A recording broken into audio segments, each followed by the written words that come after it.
A storm howled across the Scottish Highlands, as if the ancient mountains themselves were mourning.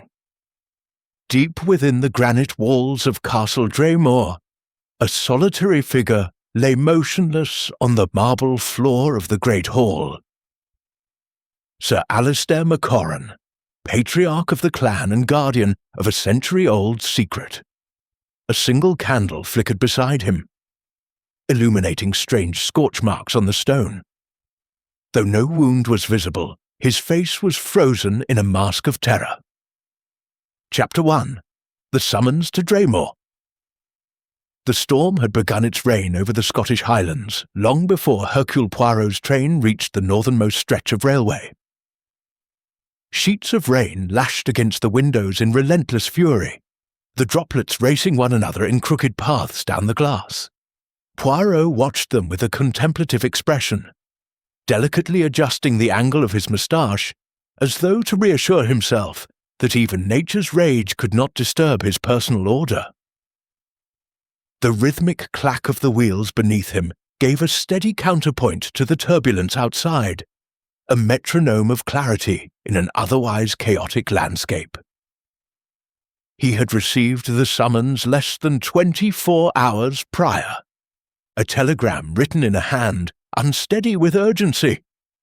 Sir Alistair MacRae found dead. Circumstances impossible. Your immediate presence required.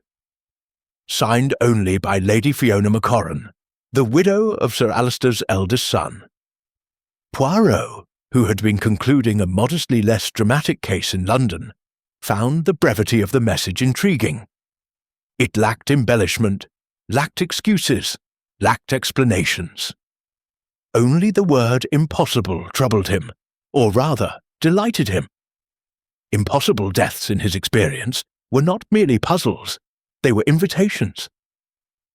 And Poirot, when invited, rarely declined. As the train carved its final curve before Inverness, a flash of lightning illuminated the rolling moors, vast trembling sheets of purple heather, broken only by craggy outcrops of stone that jutted from the earth like ancient bones. In the brief flare of light, Poirot believed he saw a solitary ruin atop a distant hill. The structure stood against the tempest with the proud defiance of centuries. Its silhouette raw and skeletal, like the ribcage of a long-dead titan. It vanished the moment the lightning ceased, swallowed once more by the gloom of the Highlands. Poirot leaned slightly forward, his fingertips pressed together. A land of drama, of legend, he murmured, a fitting place for death to hide its face.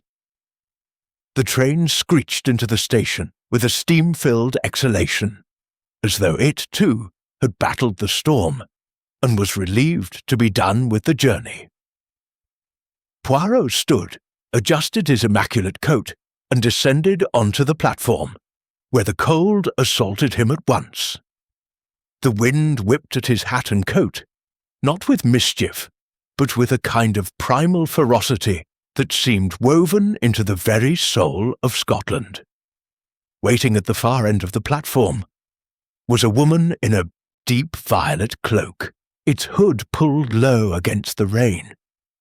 She stepped forward when she saw him, though each step seemed a struggle against the gale. When she reached him, she pushed the hood back slightly, revealing a pale, finely shaped face framed by damp curls of dark auburn hair.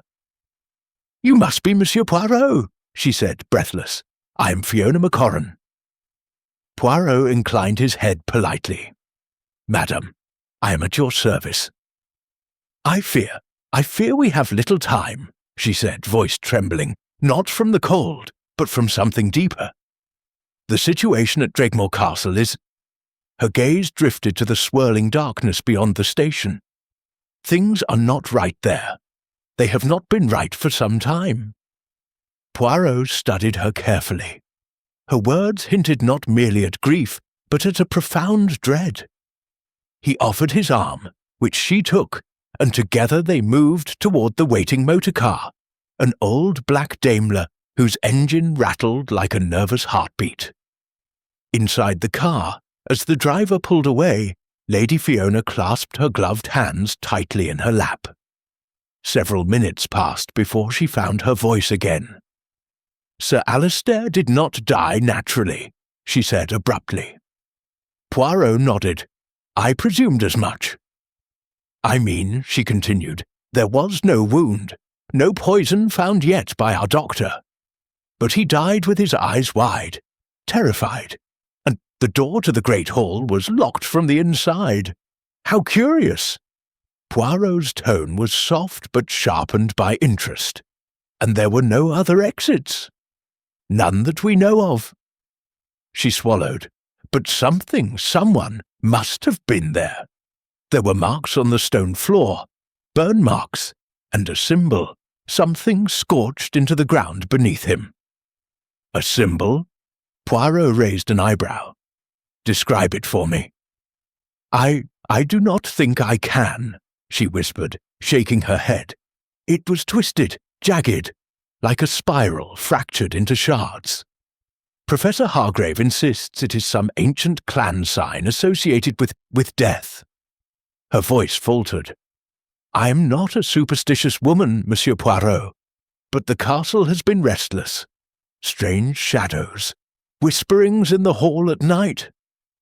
Poirot offered a measured smile. "Madame, I assure you, there is no ghost so terrifying as a human being with a plan." She almost smiled back, but the storm outside interrupted with a violent roar, and her gaze returned to the window.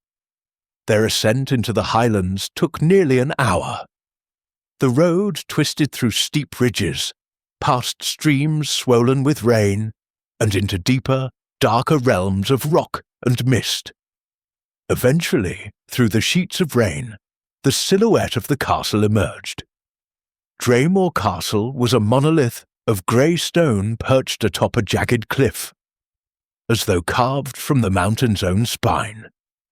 Its towers rose like the horns of some ancient beast, their battlements jagged against the storm sky. Lightning cracked, illuminating the castle in a stark white flash, revealing arrow-slit windows. An ancient drawbridge now replaced with modern stone steps, and mist that rolled around its base like restless spirits. Poirot exhaled. "Mon Dieu, it is a place designed to keep secrets." The car pulled to a stop before the great double doors. The wind howled through the courtyard, hurling rain like needles.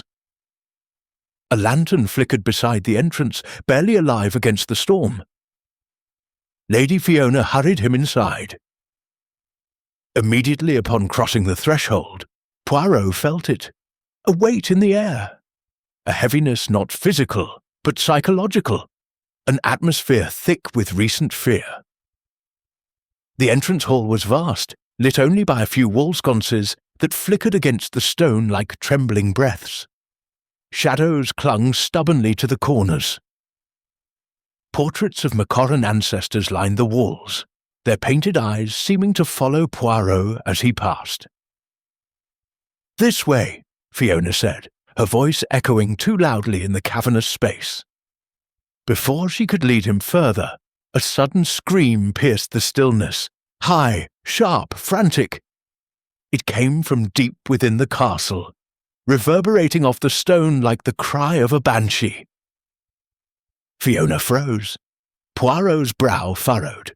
"Madam," he said gently but firmly, "I believe our investigation begins sooner than expected." Another scream followed, this time closer, more desperate. Fiona clutched his arm.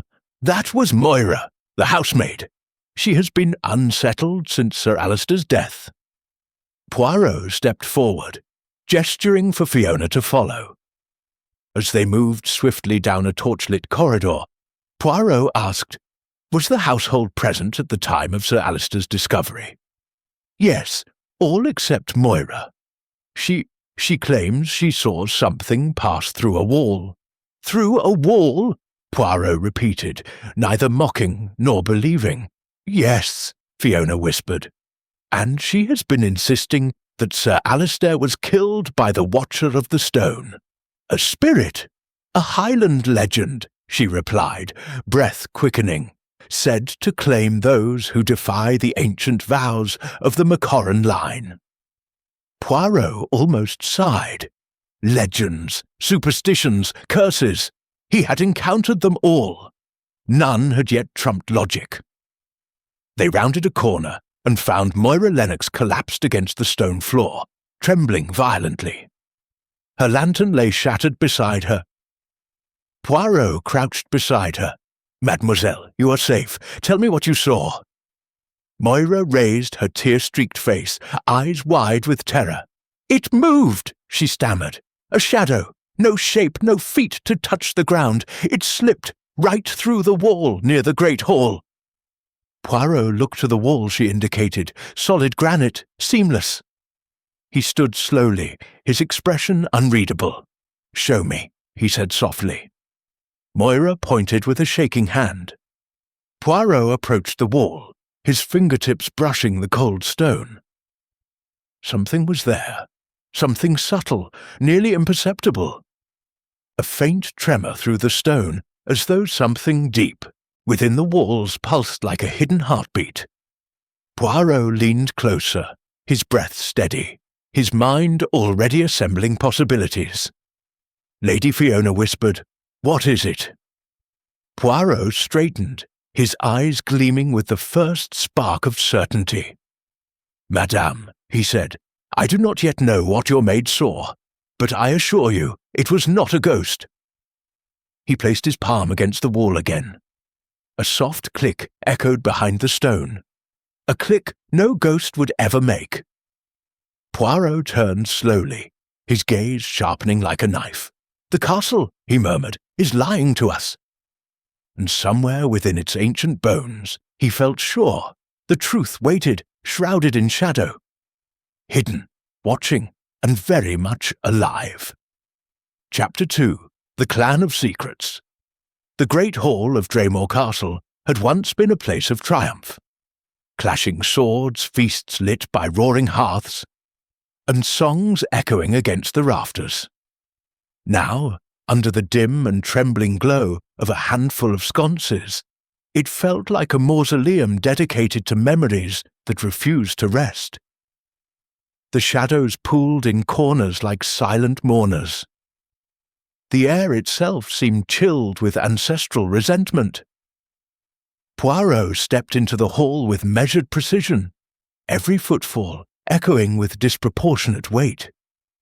His eyes traced the room, taking in the arrangement with immediate attentiveness. At the centre lay the place where Sir Alistair's body had been found, the marble floor still stained with faint scorch marks, their edges irregular, as if the stone itself had burned from within. Lady Fiona stood beside him, her hands clasped tightly before her chest.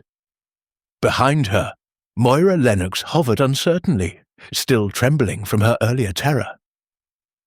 Poirot turned to the maid. "Mademoiselle, you said the shadow passed through the wall. This very wall?" he asked, pointing to the granite expanse opposite the hearth. Moira nodded fearfully. "Aye, sir. It shimmered, as though the stone turned to water. Then it slipped in, and vanished." Poirot's moustache twitched slightly. "Water, stone, shadow, an artist's description, mais oui, but perhaps not literally." He approached the wall again, running his fingertips along the surface. The stone was cold, unyielding, yet he had felt a vibration earlier, a tremor suggesting hidden mechanisms, but even castles with secrets kept their secrets carefully. He turned away from the wall. "Madame, we must speak to all who live within these walls. The truth lies not in superstition, but in human hearts." Fiona nodded. "They are gathered in the dining chamber." "Good. Lead the way." The dining chamber of Dunraith Castle was a long, draughty room lined with portraits of the MacRae lineage. Faces of stern men, resolute women, and wild, untamed landscapes served as reminders that this family had survived wars, betrayals, and storms far greater than the one outside. Yet, Poirot thought, even the strongest fortress could crumble from within. The suspects awaited his arrival, gathered like a court called to judgment. First was Malcolm MacRae, Sir Alistair's only surviving son. A tall man in his early 40s, with sharp features and the restless posture of one who lived perpetually on the brink of impatience. His eyes flashed a mixture of anger and exhaustion as he regarded the detective. Beside him stood Dr. Angus Kerr, the clan physician, a man of medium build, thinning hair, and spectacles that reflected the firelight with an anxious glint. He clasped his medical bag close, as though its contents were a shield against his own unease. Next was Moira Lennox, who had followed Poirot and Lady Fiona in, but now remained near the doorway, her fingers nervously twisting the hem of her apron. At the far end of the table sat Professor Edwin Hargrave, the historian whose research into Drakemoor's antiquities had earned him the temporary hospitality of the MacRae family. He had an untidy mane of grey hair, a nose slanted from too many falls or fights, and a pair of eyes that flickered with intense curiosity even now. When Poirot entered, all four turned toward him with varying degrees of suspicion.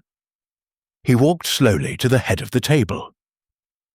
Lady Fiona joined him, though he noticed the subtle reluctance in her step, as though facing these people was more difficult than braving the storm outside.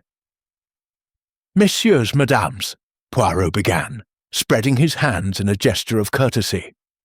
"I thank you for your patience. I am Hercule Poirot, and I come not as a judge, but as one who seeks only the truth." Malcolm snorted. "Truth? What truth there is to find, we already know. My father died of fear, and you may tell London that Scotland's storms do not discriminate." Poirot tilted his head.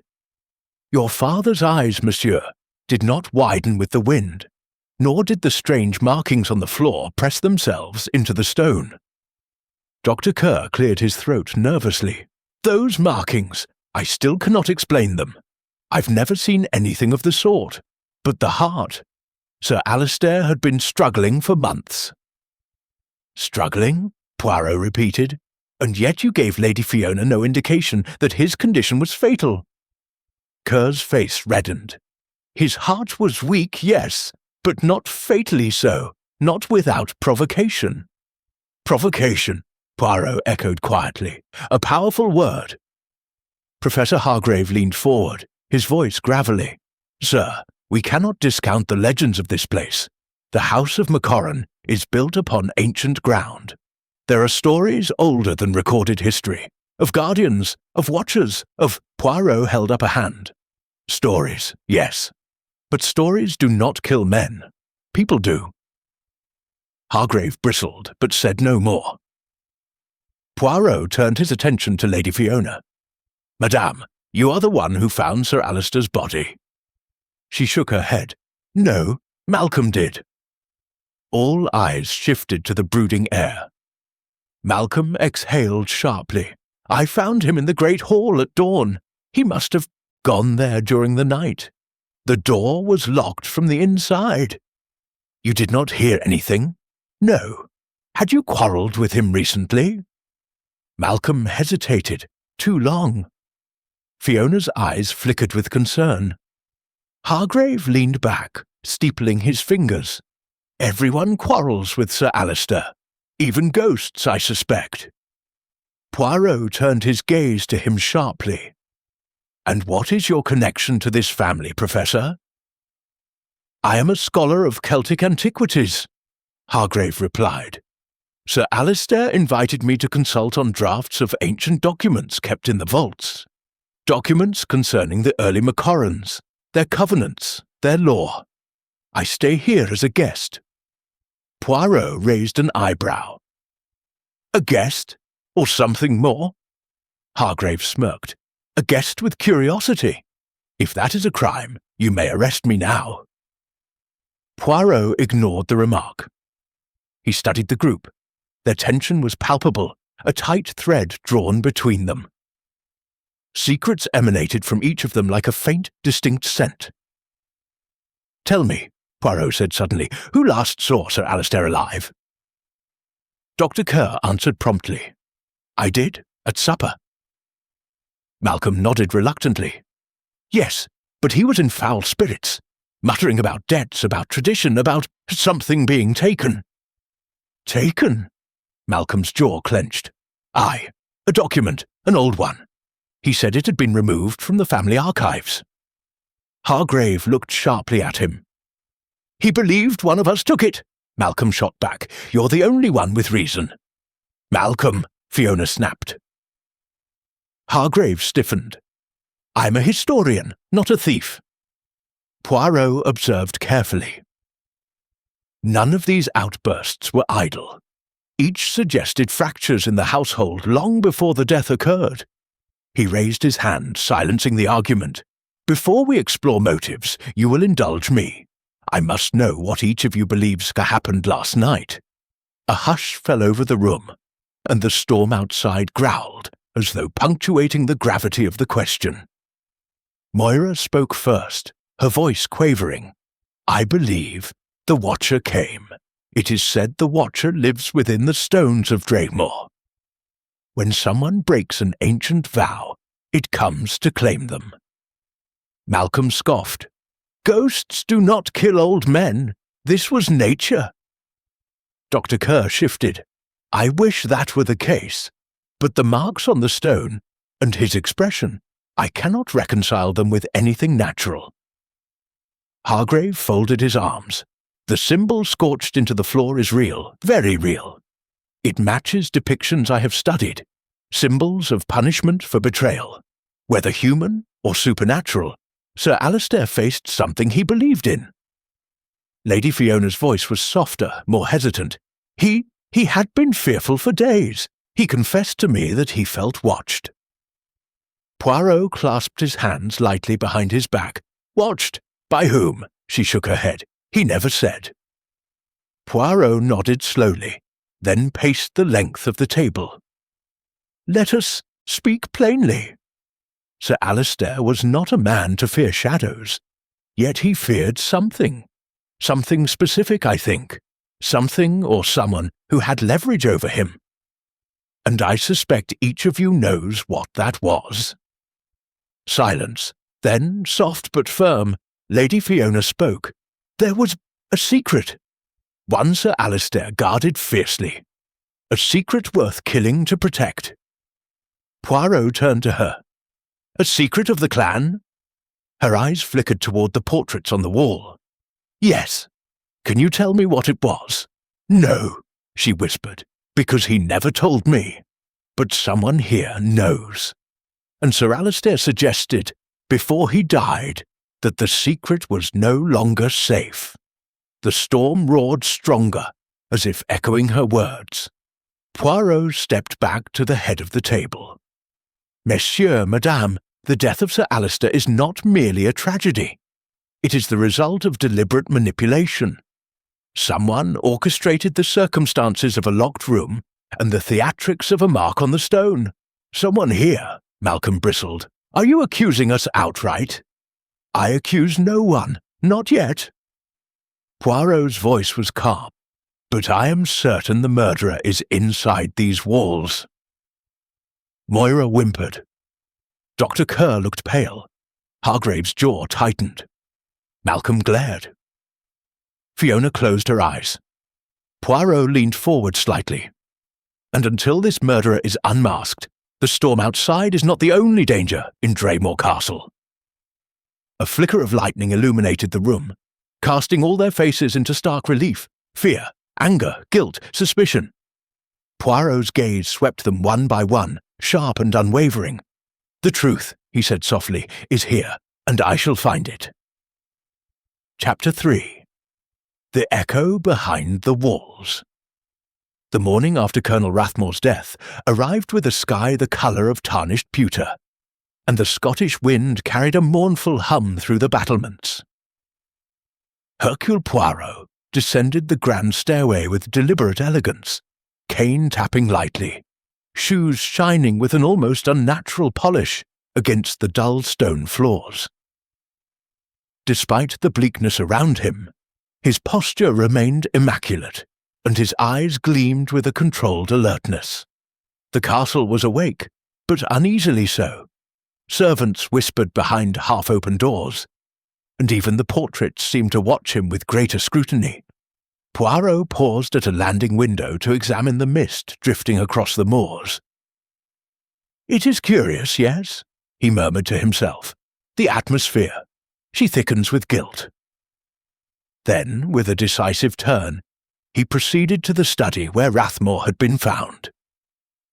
Today, he intended to examine the room properly. Inside, the air retained the faint scent of pipe tobacco and old vellum.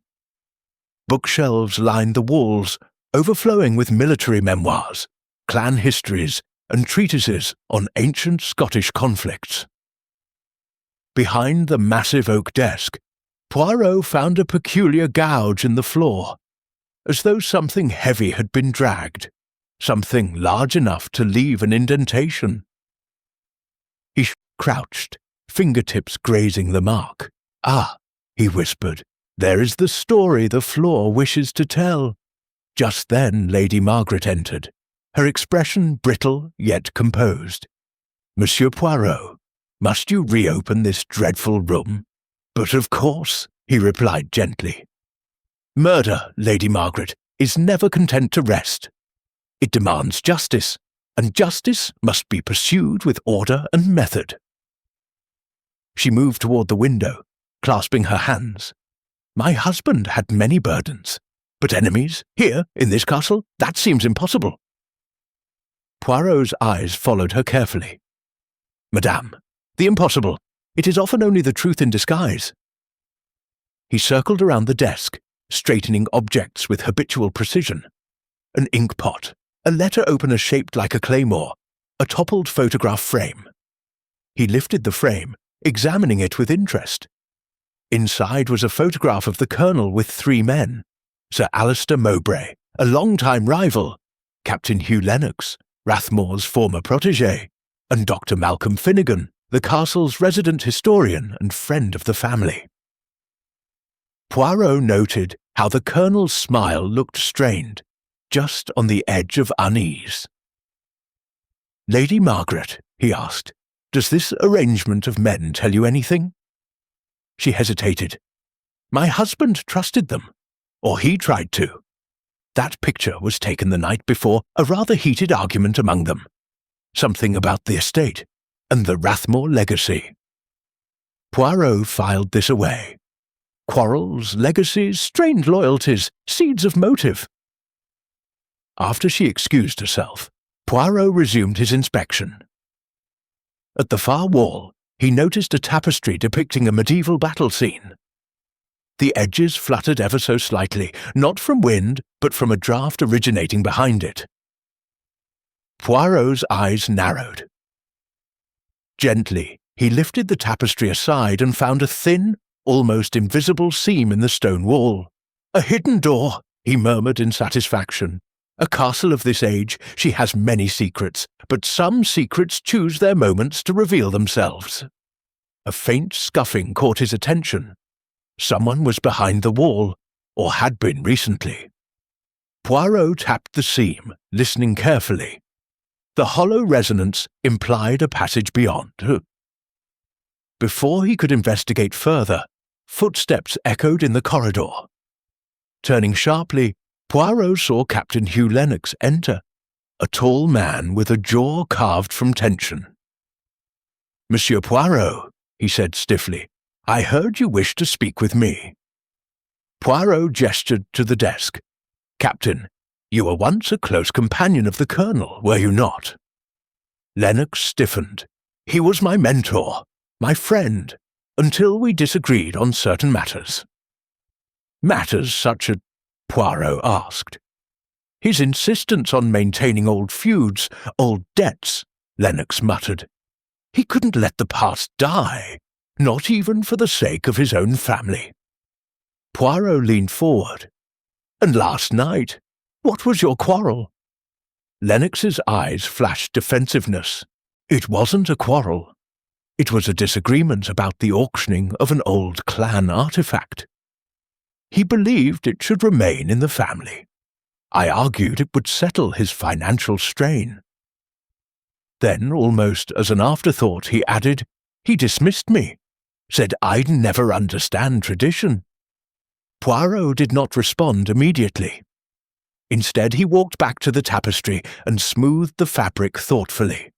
"Captain Lennox, do you know what lies behind this wall?" The captain blinked. "Behind it? Nothing. It's solid stone." Poirot's brow arched. Indeed, the lie was too quick, too practiced. When Lennox left, Poirot waited precisely 10 seconds, the time needed for footsteps to fade, and then whispered, "Now we begin." With surprising agility, he pressed a small olive-shaped stone protruding from the seam. A soft click answered him, and the wall cracked open to reveal a narrow, dimly lit passage. Dust motes swirled like ghosts in the air. The smell of cold stone and secrets greeted him. He stepped inside. The passage led downward in a gentle spiral, the walls rough-hewn and ancient. Poirot traced the trail of footprints visible in the dust, fresh footprints, not older than the night before. One set, heavy, dragging slightly on the left side.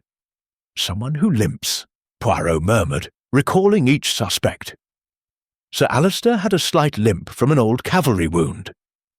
The path ended in a small chamber. At its centre stood a battered wooden chest, its lock broken. Poirot opened it slowly. Inside lay a stack of old letters tied with twine, each stamped with the Rathmore crest. He unfolded one carefully. The ink had faded, but the meaning was unmistakable. Accusations, betrayals, and hints of a scandal buried decades ago. A scandal involving the Mowbrays, Alister's family, and a betrayal that had cost the Rathmores dearly. Poirot understood now. This was not just murder. It was vengeance with a pedigree. As he replaced the letters, a faint noise reached him, bootsteps echoing down the passage. Someone was approaching. Poirot extinguished his lantern, stepping into the shadowed corner, silent as a cat. A silhouette appeared in the doorway, broad-shouldered, limping slightly. The figure muttered, "Damn him! Damn the whole cursed family!" Poirot did not breathe. The man rifled through the chest with frantic motions, unaware that Poirot watched him with falcon-like precision. When the figure turned to leave, Poirot let out a soft, deliberate cough. The man froze. Poirot stepped into the dim light, eyes gleaming with triumph. "Sir Alister," he said softly, "it is time we had a conversation." The man's face drained of colour. Up above, the castle moaned with the shifting wind, as though the ancient stones themselves sensed that the truth had begun to surface, and that nothing would remain hidden much longer. Chapter 4. Whispers in the Ancestral Hall. The confrontation in the hidden chamber left the air between Poirot and Sir Alister Mowbray weighted with unspoken tension. Back in the wide ancestral hall, where tapestries hung like frozen witnesses to centuries of clan triumphs and tragedies, Poirot stood silently polishing a speck of dust from his cufflink. Sir Alister paced the patterned rug, his limp more pronounced, his breath tight with agitation. "You had no right to follow me," Alister snapped at last, voice low but fierce. Poirot raised a calm eyebrow. When a man limps down a secret passage in search of hidden letters, the morning after a murder, it is not what one calls subtle, monsieur. Naturally I follow. He folded his hands neatly. "Please, Sir Alister, sit." Alistair did not sit. Instead, he leaned against a carved pillar, head bowed. For a moment, the proud cavalryman looked strangely diminished. "Those letters," he said hoarsely. "Rathmore shouldn't have kept them. They should have burned long ago." "But he did not burn them," Poirot replied softly, "because they were his proof." Alistair flinched. Poirot continued. "Proof of betrayal, of land disputes twisted into ruin, of debts unpaid and loyalties shattered. His father believed he had been wronged by your family. And the Colonel, he inherited this bitterness as one inherits a blood feud." "It was not my doing," Alistair muttered.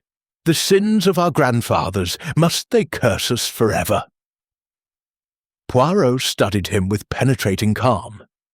"And yet, monsieur, last night you slipped into the hidden chamber. You sought the very letters your family feared. Why?" Before Alistair could answer, footsteps echoed from the staircase. Dr. Malcolm Finnegan descended briskly, spectacles crooked, hair unkempt as though he had been wrestling with questions and losing. "Poirot!" he called, breathless. "You must come at once.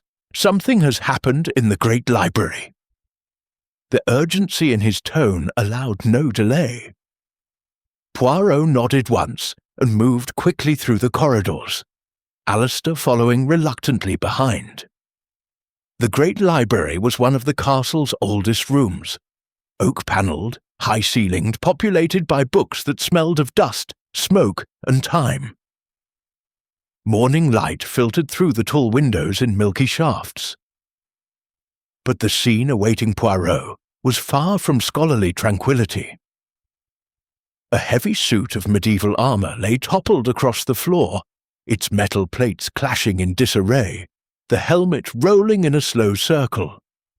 And beneath the breastplate, half hidden, squirmed Evan McKennan, the head groundskeeper, red-faced and gasping for breath. "Good heavens!" Poirot exclaimed, rushing forward. Captain Lennox and Lady Margaret hurried in moments later, their cries overlapping.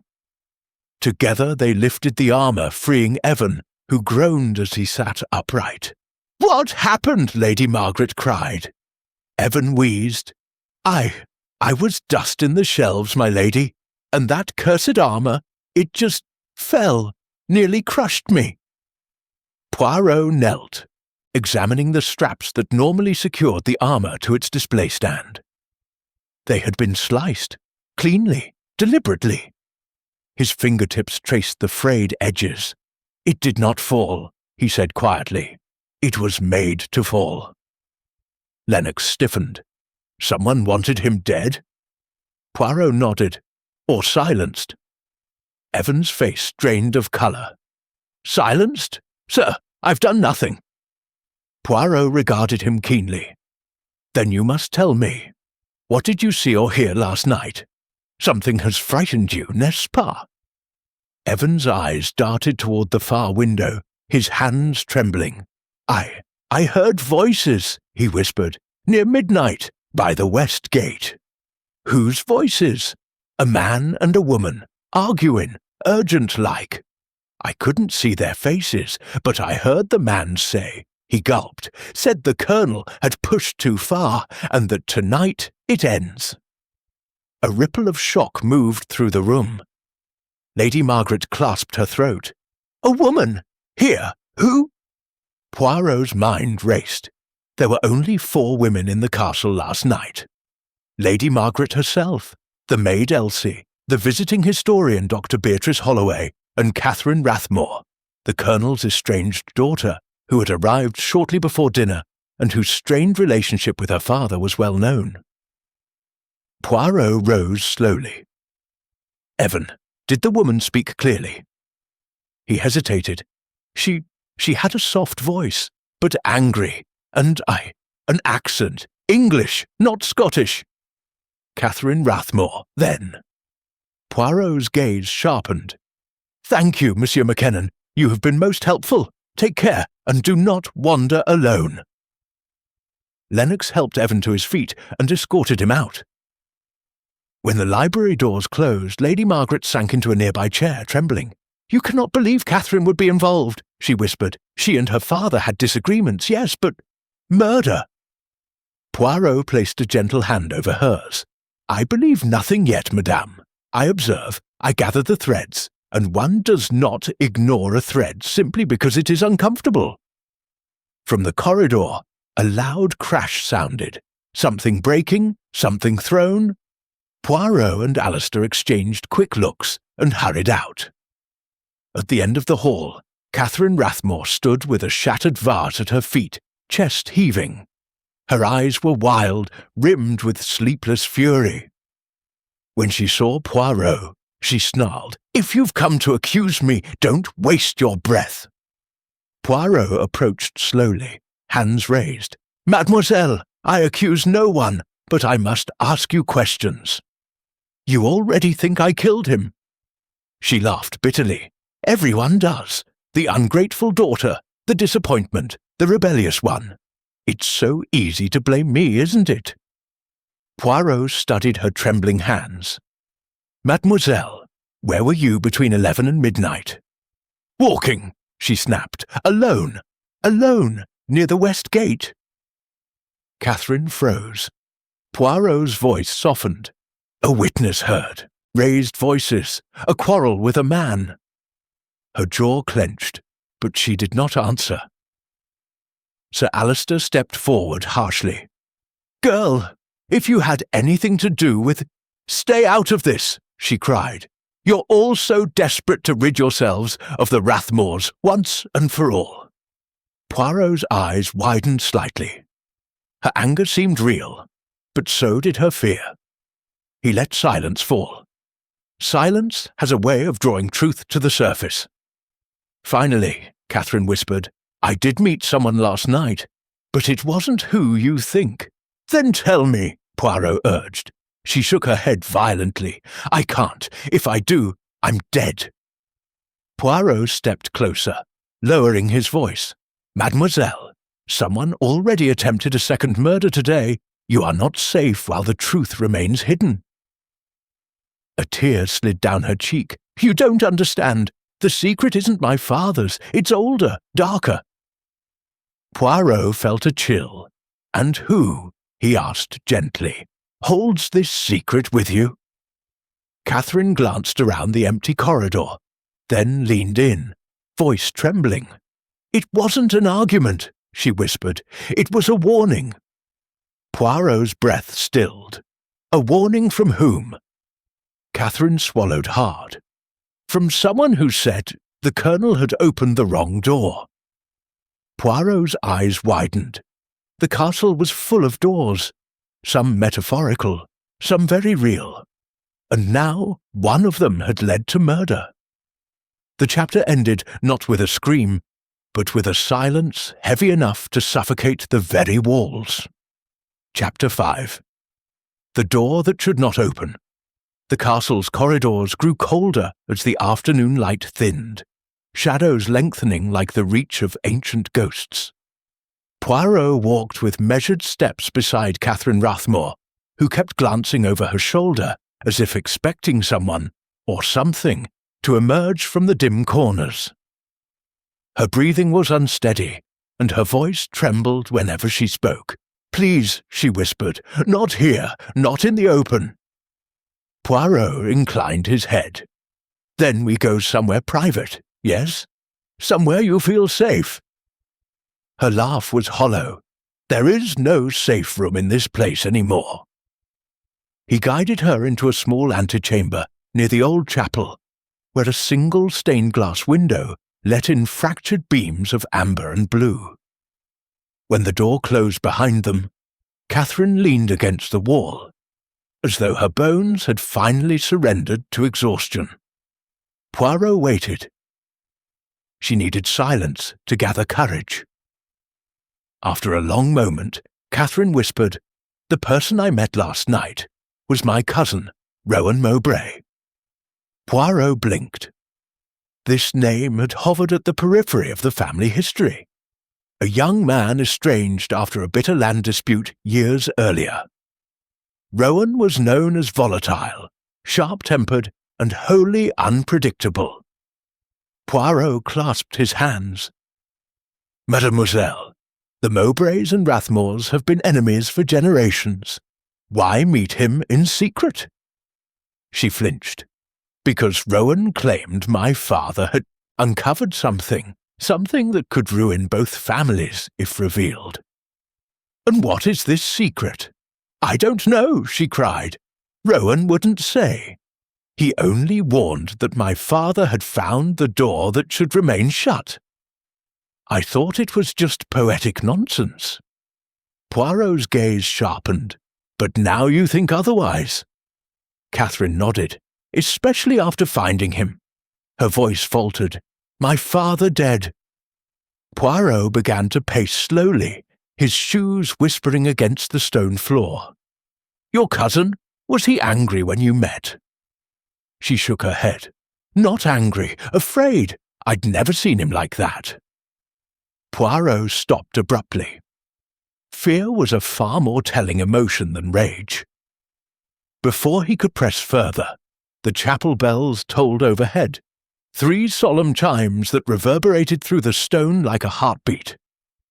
Footsteps approached, and Dr. Beatrice Holloway appeared in the doorway, hair wind-tossed, expression pale. "Monsieur Poirot," she called softly, "Lady Margaret requests your presence in the war room. There has been a discovery." Catherine stiffened.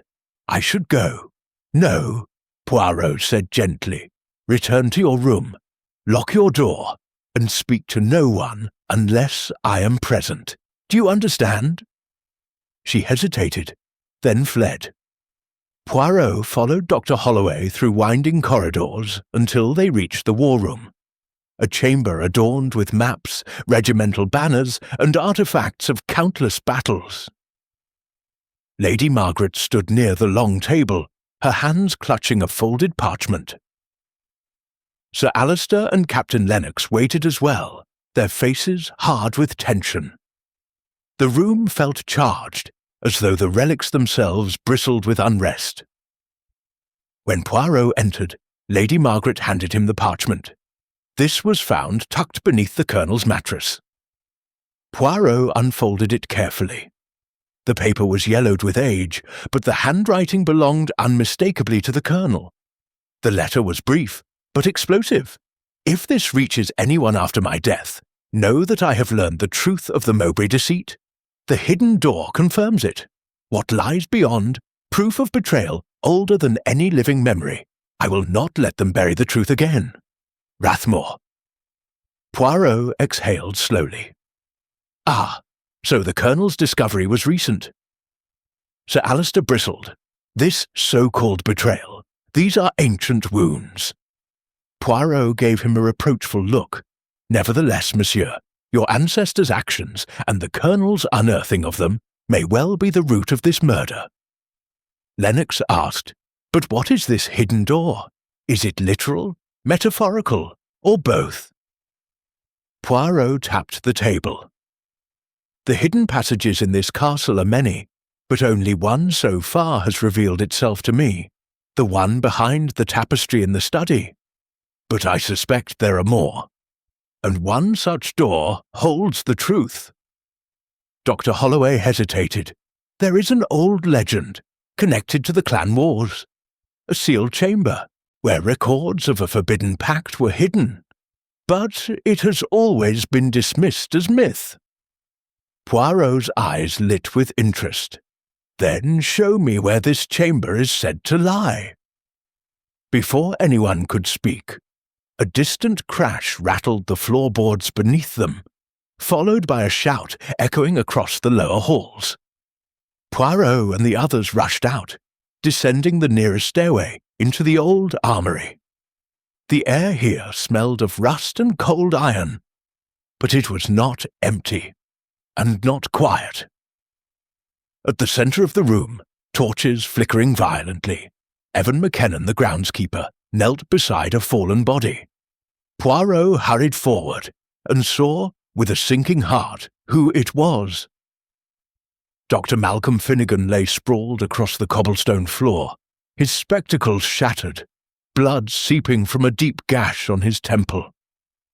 His hand was outstretched, as though reaching desperately toward the wall. Lady Margaret screamed. Poirot knelt, touching the man's neck. No pulse. "Another murder!" Lennox whispered in horror. Poirot examined the body with precision. The wound, blunt force, recent, and there are no signs of struggle. He was taken by surprise. Sir Alister growled. "Who did this?" Poirot's eyes drifted to the wall Dr. Finnegan had reached for. There, amid racks of ancient weapons, one place was conspicuously empty. A heavy mace, normally displayed as part of a medieval set, was missing. Poirot stood slowly. The killer took a weapon from this room. And Dr. Finnegan, what was he reaching for? He moved closer. Then he saw it. A faint outline carved into the stone, a rectangular shape camouflaged by centuries of dust and soot. A door, a hidden door. Poirot felt a chill run through him. "Mon Dieu," he whispered, "the Colonel found it, and now Dr. Finnegan found it too." He placed his palm against the stone. It was cold, unnaturally cold. Captain Lennox murmured, "Did someone kill Finnegan to keep him from opening it?" Poirot stepped back, deep shadows cutting across his features. "Yes, and that means whoever killed the Colonel is still watching, still afraid, still willing to kill again." Lady Margaret's voice trembled. "Poirot, what lies behind that door?" He straightened, eyes narrowing with determination. "I do not yet know, madame, but I promise you this. Before night falls, Hercule Poirot will open it." And somewhere, deep inside the castle walls, a low creaking sound echoed in reply, as if the castle itself were shifting, listening, waiting. Chapter 6. The Chamber of Buried Oaths. The storm rolled in by late afternoon, draping the Scottish Highlands in a mantle of thunder and fractured light. Poirot stood before the concealed stone outline in the armoury, fingertips resting lightly against the cold surface. Lady Margaret, Captain Lennox and Sir Alister watched anxiously, their forms flickering in the torchlight like uneasy spirits. "Poirot," Lennox murmured, "is it wise to open this? Finnegan died reaching for it." Poirot nodded gravely. "Precisely, mon ami. And if he died for this door, then what lies behind must be important, perhaps the very key to both murders." He pressed his palm against a slightly protruding stone. Nothing happened. Poirot frowned thoughtfully, then knelt, examining the floor. Dust patterns, faint but clear to the trained eye, revealed drag marks leading from the corner to the very edge of the door. "Someone has opened this before," he murmured, "recently." Sir Alister stiffened. "Opened it? Impossible! This part of the castle has been sealed for centuries." Poirot's moustaches twitched. "And yet the dust does not lie, monsieur." He traced the drag marks to a rusted iron ring embedded in the floor. Pulling it triggered a soft internal clank. The concealed mechanism groaned like an awakening beast.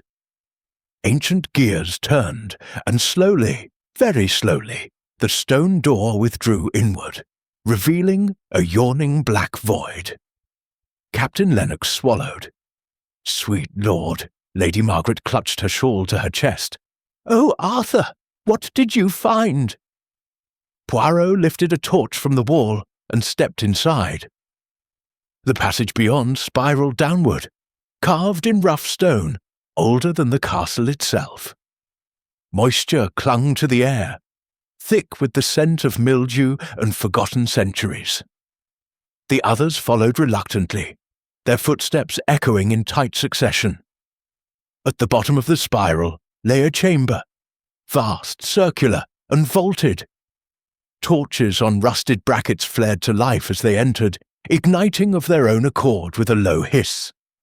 Lady Margaret gasped. Lennox crossed himself. Poirot simply stared. The chamber's walls were etched with clan crests, Rathmore and Mowbray, interlocked like enemies forced into an embrace. Between them, carved into the stone in looping, archaic script, were words half eroded by time. Here lies the Pact of the Moors, sealed by blood, broken by betrayal. Sir Alister's face drained of colour. So the legends were true. At the centre of the chamber lay a stone table covered in dust and debris. Poirot brushed away the grime to reveal two objects resting upon it: a cracked leather ledger and a ceremonial dagger with rubies set into its hilt. The dagger was stained with something dark, too dark to be rust. Lady Margaret whispered, What is this place?" Poirot opened the ledger. The brittle pages crackled like dried leaves, and the handwriting, ancient but legible, made his eyes narrow. "It is a record," he said carefully, "of a pact made centuries ago, between the Rathmores and the Mowbrays, a peace treaty sealed in secret, because publicly they remained enemies. The pact gave the Rathmores land that rightfully belonged to the Mowbrays, under the condition it remain undisputed forever." Sir Alister strode forward. "That is a lie. My family never—" Poirot lifted a single finger. "The ledger does not lie, monsieur, but it tells more." He turned the page. Lennox leaned in.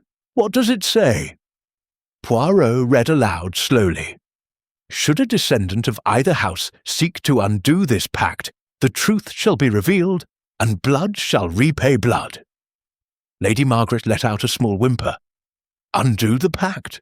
Colonel Rathmore, he was considering selling land that once belonged to the Mowbrays. Poirot nodded once, and to sell it would violate the ancient agreement. Someone feared the truth would come out. He looked to Alister sharply, and the letters in the hidden chest proved the Colonel had already uncovered this history. Sir Alister's voice cracked. "But that would shame both our families. Why would I want that?" Poirot did not answer immediately. His gaze drifted around the chamber, and thence he froze. Footprints, fresh ones in the dust, leading behind a column. Poirot lifted his torch. A figure stood partly concealed in the shadows, clothes damp from the storm, hair dishevelled, breath sharp with fear. Catherine Rathmore. "Catherine!" Lady Margaret gasped. "What are you doing here?" Catherine clutched her arms around herself. "I followed. I needed to know the truth." Poirot studied her closely. "Mademoiselle, this place is dangerous, and you should be in your room." "I couldn't stay there," she whispered. "I overheard voices. Someone in the corridor whispering about the hidden door, so I followed." "Whose voice?" Poirot asked. Her lips trembled. "Rowan." Sir Alister slammed his fist against the stone wall. "I knew that boy would return to bring shame to this family." Poirot raised a hand. "Silence, if you please." He moved closer to Catherine. "Mademoiselle, do you believe Rowan killed your father?" Her eyes glistened. I don't know. He warned me, but he also said he wasn't the only one involved, that others wanted to keep the truth hidden. And how did you interpret that?" Catherine hesitated. "I thought he meant the Mowbrays." Sir Alister exploded. "How dare you!" Poirot turned sharply. "Monsieur, enough!" The walls seemed to shudder with the tension. Poirot swept the chamber once more with his torchlight, and then he saw something that made his breath catch. On the far wall, partially hidden by mould and grime, was a second inscription.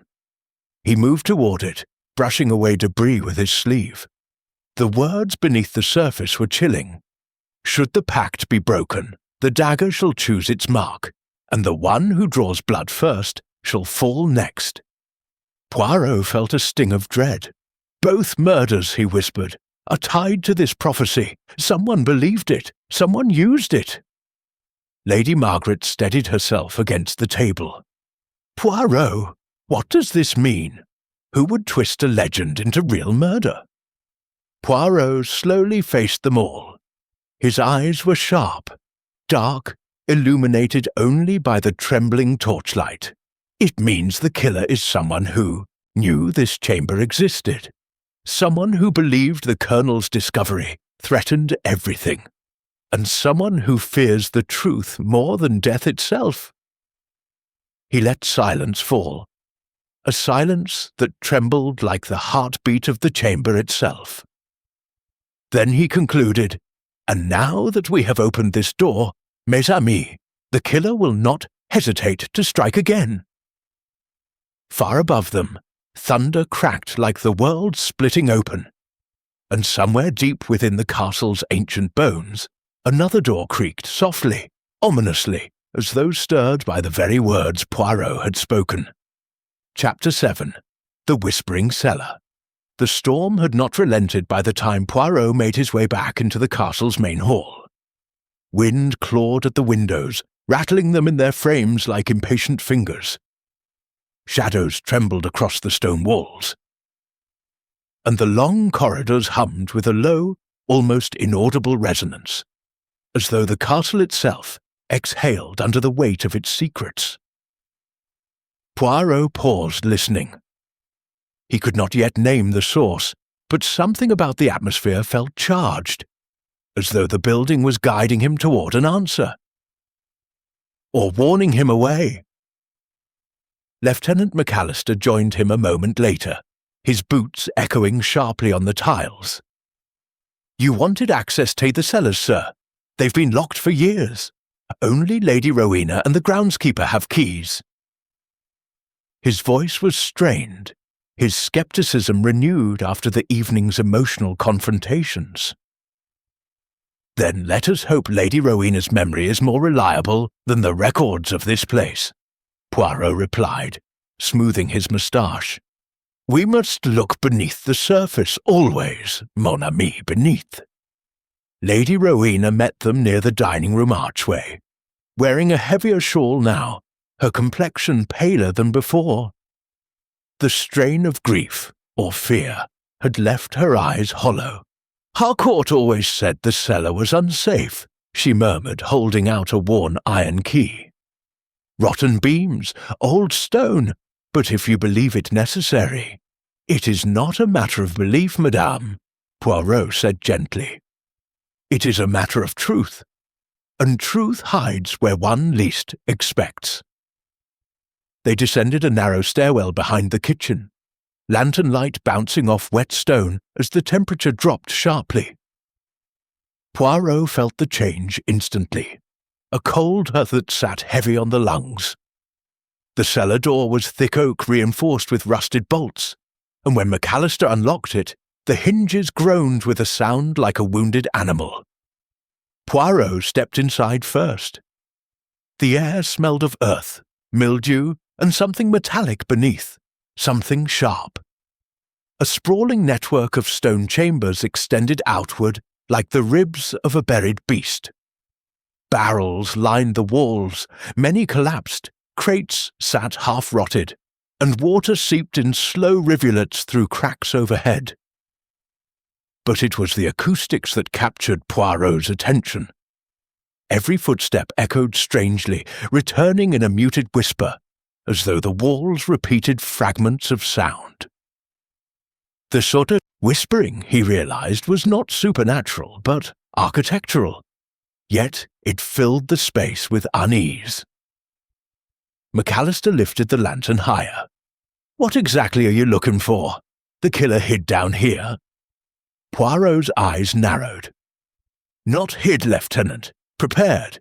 Because what we discovered tonight makes clear that Sir Harcourt did not die by accident, nor passion, nor panic. None. Someone staged his death with precision." He moved deeper into the cellar, observing the dust patterns on the floor, scuffed arcs, recent footprints, the marks of something dragged. Poirot crouched beside a wooden crate and wiped away layers of dust to reveal a faint inscription etched into the floor beneath. A set of initials, barely distinguishable. A.B. Poirot whispered them aloud. McAllister frowned. Alistair Boyd? Perhaps, Poirot said, or perhaps someone wishes us to think so. They proceeded toward a second chamber, smaller and darker, its walls reinforced with newer timber, unusual given the ancient structure. Poirot inspected the beams, noting the nails. See here, these timbers were replaced no more than a year ago. Why renovate a collapsed cellar room if no one uses it? The lieutenant exhaled sharply. This wasn't in any of the estate records. No, Poirot murmured, and secrets, mon ami, rarely are. Inside the chamber, they found a makeshift desk covered with dust, but bearing unmistakable signs of recent use. Ink stains still wet enough to smear under Poirot's fingertip. A broken fountain pen, scraps of paper bearing half-burned notes. Poirot carefully lifted the largest fragment.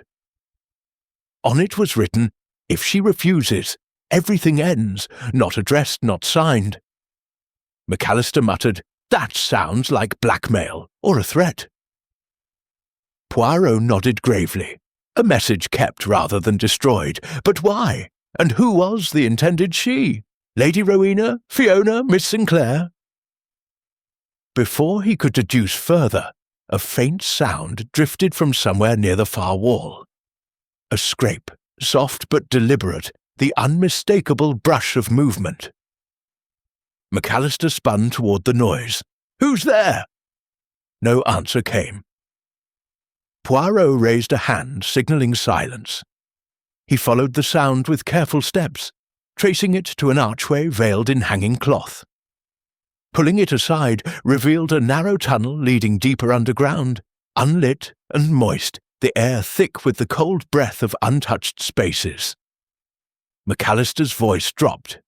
That's no on the blueprints." Poirot gave a thin smile. "Naturally, Lieutenant. Murderers rarely follow official plans." They entered the passage cautiously, their lantern casting long, twisting shadows. Something glinted ahead, a metallic sheen. When they reached it, Poirot discovered a small locked cabinet fixed into the stone wall. Unlike the rest of the cellar, it was polished, maintained. "New. Bring the lantern closer," he instructed. Inside, once McAllister pried, it opened with a crowbar, lay a leather-bound ledger, a small revolver, and a stack of letters tied with red ribbon. Poirot opened the ledger first. Page after page contained financial accounts, coded names and payments spanning 2 decades. McAllister swore under his breath. Secret funds? Embezzlement? Poirot turned to the second half of the ledger, written in Sir Harcourt's unmistakable hand. The entries here were darker. Records of threats, of leverage over associates, of manipulations carefully exercised. Poirot exhaled slowly. Sir Harcourt kept many men under his thumb, and someone decided to free themselves. He opened the letters next. They were addressed not to Sir Harcourt, but from him, each filled with veiled coercions. Yet it was the final letter, dated 3 days before his death, that tightened the investigation's noose. Your refusal is noted. Consequences are inevitable. The arrangement will continue one way or another. McAllister's jaw locked. Blackmail, then, but who was he pressuring, and for wit? Poirot slipped the letter into his pocket. We must return above. There is someone who will recognize this writing. Someone who has been lying. But before they turned back, another sound shivered through the passage, this time unmistakably human. A hurried footstep retreating into darkness, followed by the soft clang of a distant door. Poirot straightened. You see, Lieutenant, we're not alone down here. McAllister raised the lantern, scanning the tunnel. Someone was listening to us. Poirot nodded slowly. "And now they know we are close. Very close." A sudden wind gust extinguished the lantern, plunging them into total blackness. Poirot inhaled sharply. "Voila!" he whispered. "The trap is sprung." Chapter 8. Shadows in the Stone. The darkness swallowed Poirot and Lieutenant McAllister so completely that for a moment neither man moved. The cellar air grew dense, clinging coldly to their coats. Poirot lifted one gloved hand and waved it before his face. Nothing. Not the faintest ghost of movement. Only the wet mineral scent of the tunnel and the faint echo of the extinguished lantern remained. Somewhere ahead, a door had slammed. Their unseen observer, no, their stalker, was already escaping. Poirot steadied his breath. "Lieutenant," he murmured softly, "your matches, if you please, slowly. Even a small flame is a beginning, yes?" McAllister fumbled for a moment before producing a matchbox. The first strike hissed uselessly. The second caught, a trembling flame illuminating his tense features. The moment the light flared, something metallic gleamed in the dirt near Poirot's shoe. He stooped and picked it up, a button, small and silver, engraved with an ornate Celtic knot. He pocketed it quietly. With the match burning low, they searched for the lantern, finally finding it toppled by their feet. McAllister relit it, and a warm golden glow returned to the passage, peeling back the shadows inch by inch. Poirot surveyed the ground, noting the footprints heading deeper into the hidden tunnel. Fresh, hurried, pressed sharply into damp soil. "They go only one way," Poirot remarked. "And that way, mon ami, is not toward the exit." McAllister paled. "So they're trapped down here too." "Or," Poirot said calmly, "they know another way out." They followed the trail cautiously. The tunnel widened into an oval chamber where the ceiling arched high overhead. Strange markings crossed the stone walls. Some old, carved by stonemasons long gone. Others recent, scratched hastily as though someone searched for hidden mechanisms. Poirot paused, studying the scuffs near a cluster of stones. "Regardez, Lieutenant, a panel has been moved here, often." McAllister pressed his palm against the wall. The stones shifted with a soft, grinding protest. A narrow passage revealed itself, cleverly disguised. But this time the edges were wet, as though someone had just forced it open. Poirot's eyes flashed. Our fleeing friend is clever, but not clever enough. They entered the narrow passage, following its winding curve until the lantern light revealed a wooden staircase leading upward. The steps were old but functional, reinforced recently with new nails. Above them, faint traces of daylight seeped through gaps in the boards. The outside world, impossibly close. McAllister whispered, "This would bring someone straight out beyond the castle grounds, near the western cliffs, if I'm not mistaken." Poirot nodded. "A secret escape route, très intéressant." A sudden gust of wind blew through the cracks overhead.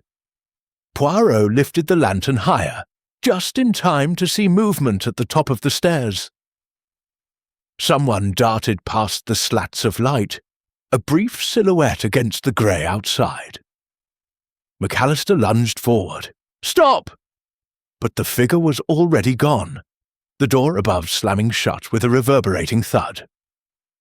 Poirot did not chase. Instead, he examined the final step, where a faint reddish smear stained the wood. He touched it delicately. "Blood," he murmured, "only moments old." McAllister exhaled. "They're hurt." "Oui, or they were careless. Either is useful." They reached the top door, but it had been barred from the outside. Poirot pressed his ear against the wood. Silence, punctuated only by the rumble of rain. The killer, or the accomplice, had fled into the storm. "Then we must return," he said softly. "We have learned what we can here. Now we bring the light above." They retraced their path, the lantern flickering as they walked. Back in the main cellar chamber, Poirot paused beside the makeshift desk. He studied the half-burned note he had seen earlier. Something about it gnawed at him, something incomplete. He lifted the burnt fragment again. "If she refuses," it read. But Poirot now understood it was not part of a threat. It was the end of one. He scanned the ashes in the tray beside the desk, sifting delicately with a penknife until he uncovered the charred remainder. Almost nothing, but enough. Tell her the arrangement ends. Poirot straightened slowly. McAllister watched him. "You've realized something?" Poirot closed the ashtray. Everything." He replaced the items carefully. "Lieutenant, may I trouble you for your thoughts? Consider, why hide a ledger, letters, and a weapon in a secret passage, yet keep threatening notes here, in the open?" McAllister frowned. "Because they expected someone else to find these." "Precisely. Someone who would panic at the sight, or feel compelled to destroy them, and in doing so, appear guilty." McAllister stiffened. "A trap." Poirot spread his hands. "A stage, mon ami. And on that stage walks an actress more skilled than we assumed." As they moved toward the cellar exit, McAllister muttered, "You're speaking in riddles again. Who is the actress?" Poirot did not answer immediately. At the top of the cellar stairs, Lady Rowena awaited them, her shawl drawn tightly around her shoulders. Her eyes widened. "You were gone so long, I feared something had happened." Poirot observed her closely. "Madame, are you unwell? You appear shaken." "I hardly slept," she whispered. "And Fiona? She has locked herself in her room. She will not speak to anyone. I do not know what is happening." Poirot stepped closer. "That is why we must speak, madame. There are truths to be faced." Rowena hesitated, visibly trembling. "Did you find something in the cellars?" "Many things," Poirot said, "but above all, patterns. And patterns, Lady Rowena, do not lie." Before she could speak, the castle's main door slammed open. Alistair Boyd stumbled inside, soaked through with rain, one sleeve of his jacket torn, and blood streaking his hand. McAllister reached for his pistol. "Stay where ye are!" Boyd held up both hands in surrender, breathless. I found something on the cliffs, something you'll want to see." Poirot's expression sharpened with interest. "And Monsieur Boyd, how came you to the cliffs at all in such weather?" Boyd's eyes darted to Rowena, then to the floor. "Just come with me, please." Poirot exchanged a glance with McAllister. A new clue had surfaced. A new truth waited outside, but so too did the danger tightening like a noose around the castle. As thunder rolled overhead, Poirot stepped forward. "Lead the way, Monsieur Boyd." Chapter 9. The Edge of the Truth. The storm had carved the cliffs into a world of greys and shifting shadows. Rain lashed across the moorlands, pooling in the rocky hollows and streaming over the jagged brink where sea met stone in a violent symphony. Poirot pulled his coat tight as he, Lieutenant McAllister, and Alistair Boyd trudged toward the cliff's edge. The cold air struck with such force that every breath felt like inhaling shards of ice. Alistair's movements were uneven, almost frantic. He kept glancing over his shoulder, as though expecting someone to appear behind them. Poirot observed him closely. The man's torn sleeve, the blood drying on his hand, the tremor in his jaw. All signs of stress, yes, but also of something more. Fear mixed with urgency. "Proceed, Monsieur Boyd," Poirot urged. "The sooner we see what you wish to show us, the sooner clarity may be achieved." Alistair swallowed hard and led the way. They reached a narrow stretch of cliff that jutted out like a bony finger over the roaring sea. There, half hidden behind a fallen section of rock, lay a dark shape pressed against the wet earth. McAllister lowered his lantern, revealing a leather satchel, battered, soaked, and partially torn open. Its contents spilled like injuries onto the ground. Folders, scraps of paper, a broken seal, and a small metal lock snapped clean in half. Poirot knelt beside it. "And where, Monsieur Boyd, did this come from?" Alistair wiped rain from his eyes. I saw someone running along the cliff path. I shouted, but they just kept going. Then they dropped this, slipped maybe, and bolted into the storm. I tried to follow, but I lost them." McAllister's brows knitted. "Did you see their face?" A pause. Too long. "No," Alistair said finally. "Just a coat, dark, hood up." Poirot was unconvinced. He lifted a folder from the satchel, shielding it from the rain. Inside were correspondence records, typed formal letters bearing the crest of a London legal firm. Many were addressed to Sir Harcourt. But the wording, the tone, it was not legal consultation, it was negotiation. Specifically, negotiation of silence. Poirot turned to another document, a contract amendment, unsigned, but listing financial distributions among unnamed beneficiaries. Attached to it was a partially burned page, reeking of smoke even in the rain. Poirot examined it. "This document was burned recently, in the cellar perhaps." Alistair looked away. I don't know anything about burning documents." "No?" Poirot's voice softened but pierced. "It is curious, then, how this piece matches the ash we found below your family's ancestral chambers." The wind howled harder, flinging spray into their faces. McAllister steadied the lantern. "Sir, these documents, they look like evidence of funds being siphoned from the estate." Poirot nodded. "Fraud, blackmail, and coercion. A trifecta of secrets. And someone wished them destroyed." "But why leave them at the cliffs?" McAllister asked. Poirot rose. "Because the person who fled was frightened.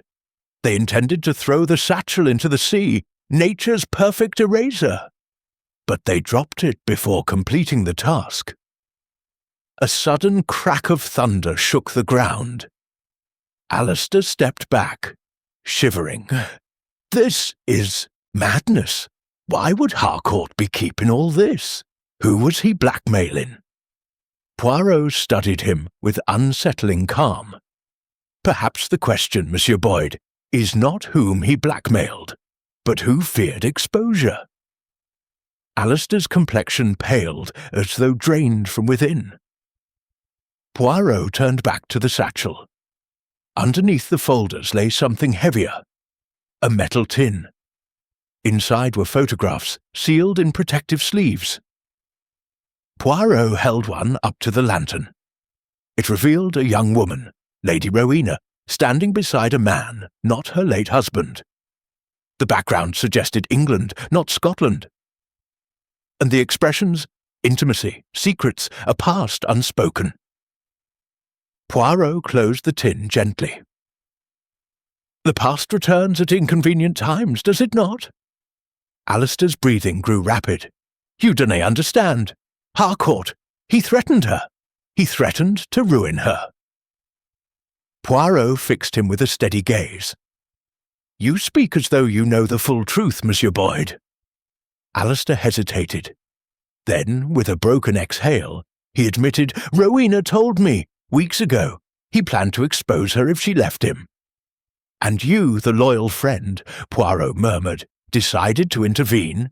I tried, Alistair cried. I begged her to leave him, but she was terrified. Harcourt knew everything, every detail of everyone's life. That ledger was his weapon. Poirot exchanged a meaningful glance with McAllister. You helped search the castle earlier, Poirot said. You knew its layout far too well for a guest. And now these documents appear in your hands. Alistair's eyes widened. No, I didn't kill him. I swear it. Poirot stepped closer. Then perhaps you will explain the blood on your hand? Alistair looked down at the drying smear. I cut myself on the satchel lock trying to open it. Poirot raised a brow. Is that so? Or did you struggle with someone on these cliffs? Before Alistair could answer, a distant voice broke through the storm. Poirot! They turned to see Miss Sinclair running toward them, her cloak flapping wildly. She reached them breathless. You must return to the castle, immediately! Poirot stiffened. Why? What has happened? Miss Sinclair's voice trembled. It's Lady Rowena. She's disappeared. Her room is in disarray, windows open, curtains torn, and there's blood on the sill. Alistair staggered backward as though struck. Rowena! His voice cracked. No, that can't be. Poirot's eyes narrowed.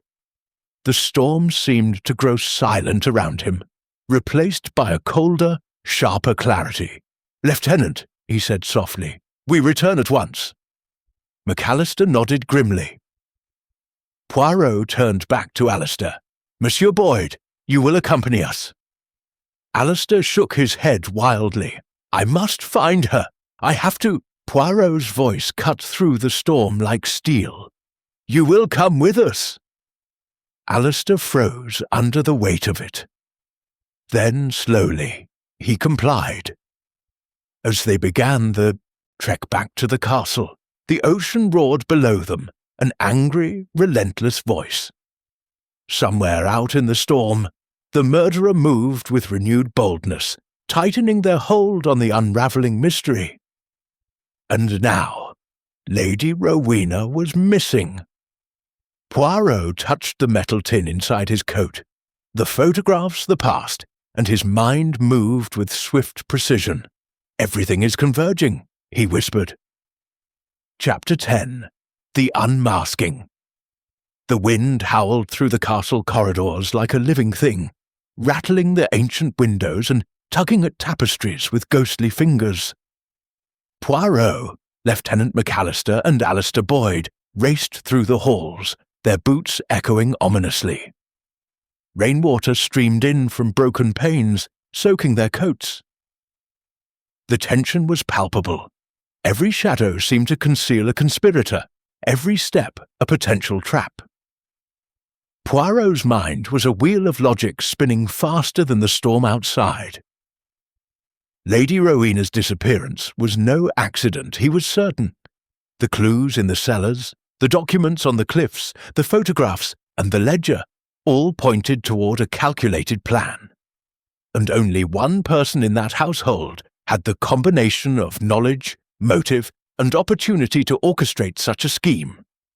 Lieutenant, Poirot murmured, his voice cutting through the noise, observe.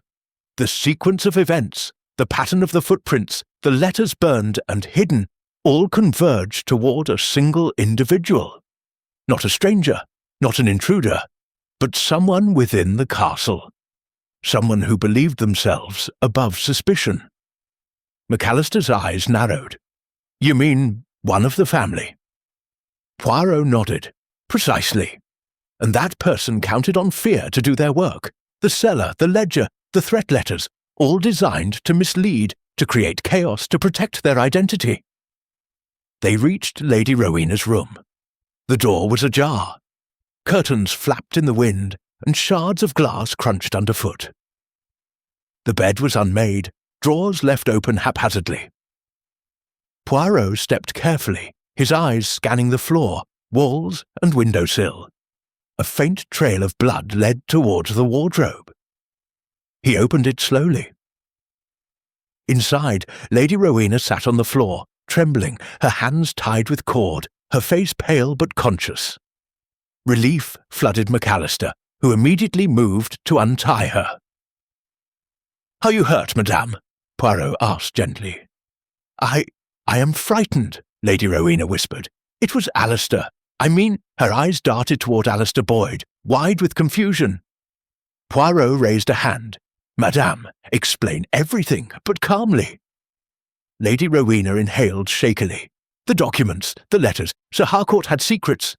He knew about a past liaison, about something from my youth. He threatened me, blackmailed me, tried to force me to comply with his demands. I refused. Then last night someone tried to silence me permanently." Poirot's gaze flicked toward Alistair Boyd. "Monsieur Boyd, was it you who brought us here?" Alistair shook his head violently. "No, I swear. I followed a figure who looked like they wanted to escape without anyone seeing. I found the satchel, yes, but I did not take her. I did not harm her." Poirot considered this. Then, who had the motive, the means and knowledge of the castle's secret passages?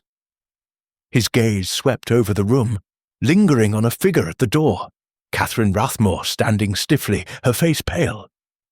Catherine stepped forward. I should have spoken sooner," she admitted. "I suspected. I knew about the ledger, the cellar, but I didn't think anyone would go this far. I only discovered it this morning, when I saw the blood." Poirot nodded slowly. "And yet, mes amis, the pattern is unmistakable. The person who orchestrated these horrors counted on misdirection, on each of us interpreting clues incorrectly. But the final act, the removal of Lady Rowena, is definitive. The path, the method, the timing, all point to a single mind." He turned to Alistair.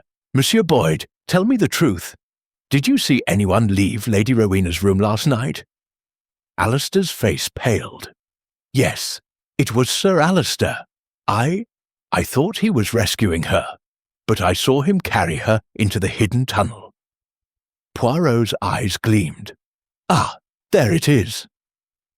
Sir Alistair Boyd stepped from the shadows, his expression torn between defiance and panic. I did it," he admitted, voice shaking. "I wanted to protect her, to protect our families. Harcourt was going to destroy everything with those documents. He was dangerous. I intended only to frighten him, to force him to back down. But it went wrong.